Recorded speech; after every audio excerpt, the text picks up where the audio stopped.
Commercial property is posting major losses. We'll get into that as well as Willow Glen Home of the Week, Luxury Home of the Week, and the 12 Bay Area County report. Let's get moving here. I think I'm going to pop it right here so you can take a look. Commercial property real estate is in trouble. I told you this 2 years ago that this is going to be one of the dominoes or one of the cards that collapse the house of cards.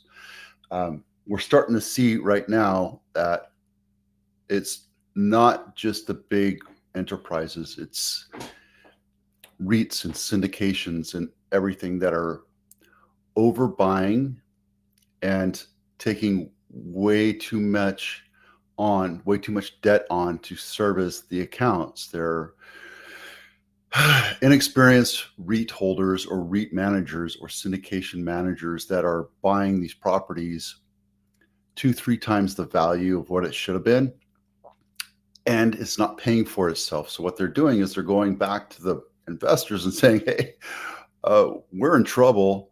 You owe us another $1 million, or we need X amount of money to service the debt on this. And it's not just major buildings, it's apartments as well. And it's not just the United States. I saw one last week, it was in San Francisco. It was an apartment building or commercial building, an office building. Similar numbers, right? It was worth like $300 million.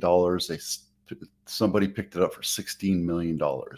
This one right here paid $605 million in 2014, and they put millions of dollars in renovation, and they just sold it for $185,000.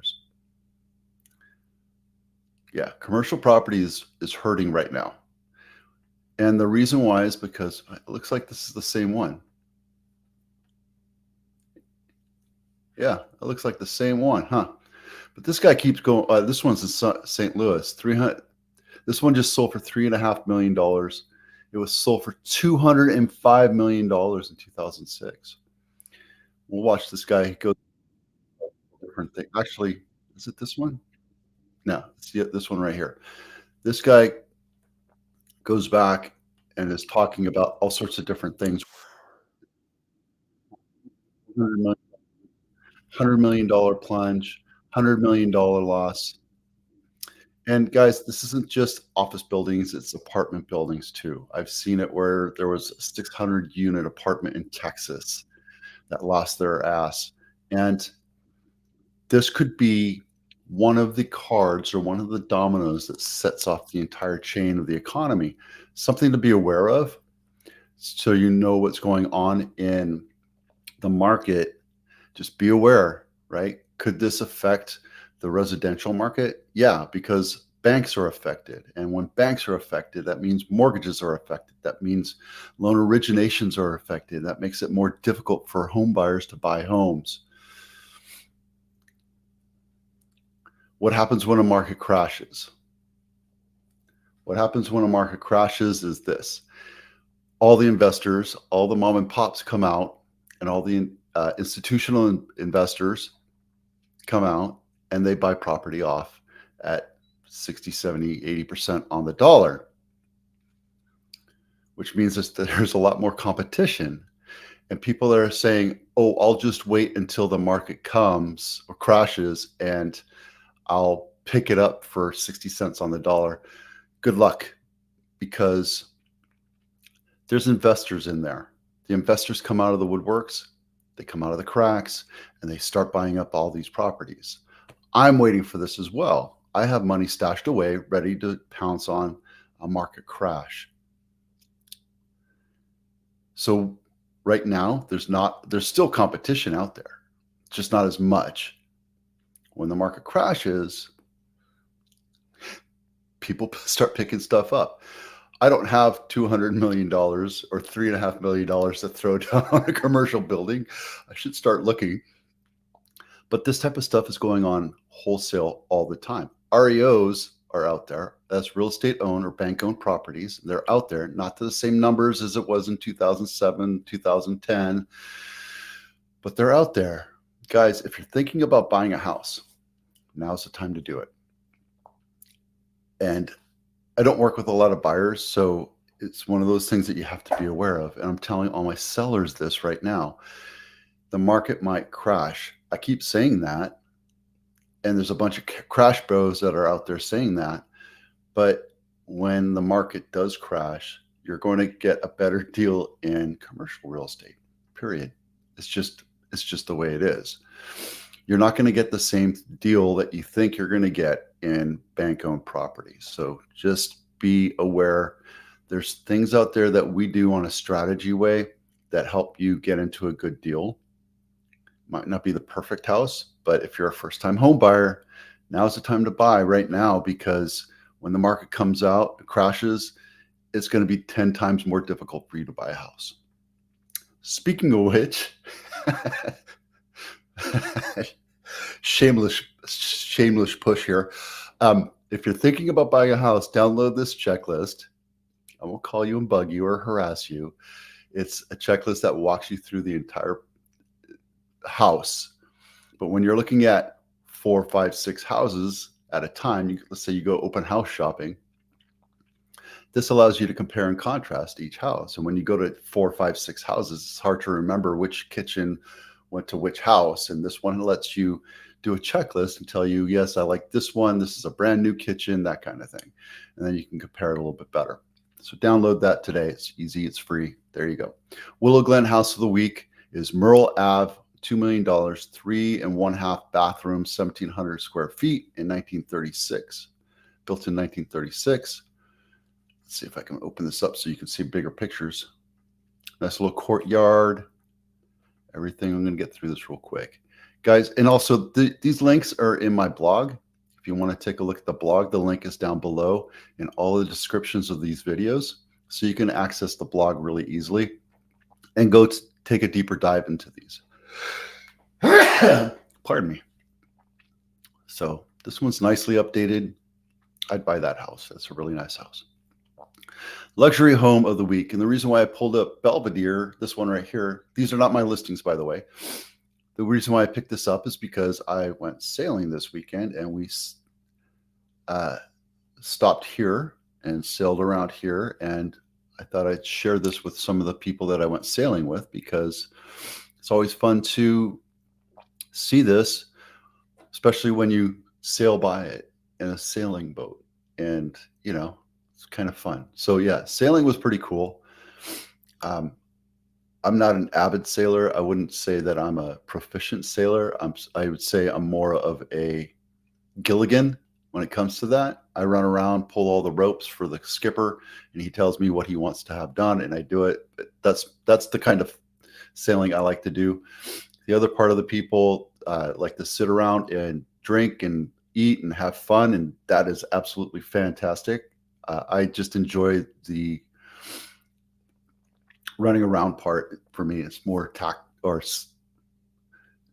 skill building for me. So, but look at this house. This is beautiful. And the best part about it, it's decreased in price. Went down a whole $500,000. 5 bedroom, 5 and 3 half baths, 5,300 square feet, built in 1968, completely updated. This is a beautiful house with a $1 million view. It only cost you $25 million to buy. Remember what we talk about with market makers and attracting the market. Even the big houses, even the big multi-million-dollar houses, sometimes they can't be market makers. So just take that with a grain of salt. Understand that you have to attract the buyer, because the buyer, even though it's a seller's market, the buyer is going to decide whether they want your house or not. This house right now, technically it should have sold. Something's going on, you just don't know. You take a look at all the other 36 multi-million-dollar houses, and they're sitting there. There's 110 million. Holy cow. I think we went through that one. But all these houses, they're not meant for you and me. They're meant for billionaires to write a check. And some people are just kind of sitting back, waiting for the market to sit around and see what happens. So yeah, lots of opportunities out there, even here in Carmel by the Sea. And 17-mile drive. So if you do want to go look at any of these houses, let me know. Happy to help you out.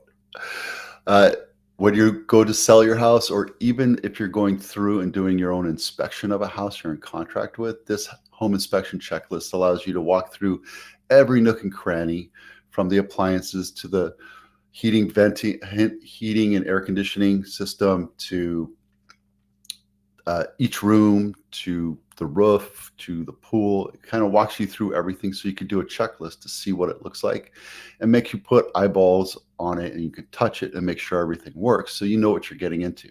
And by the way, this by no means is a replacement for a professional home inspection. I always recommend that you get one, because they know what to look for. They know how to tell you what's wrong with the house. And no house is ever perfect.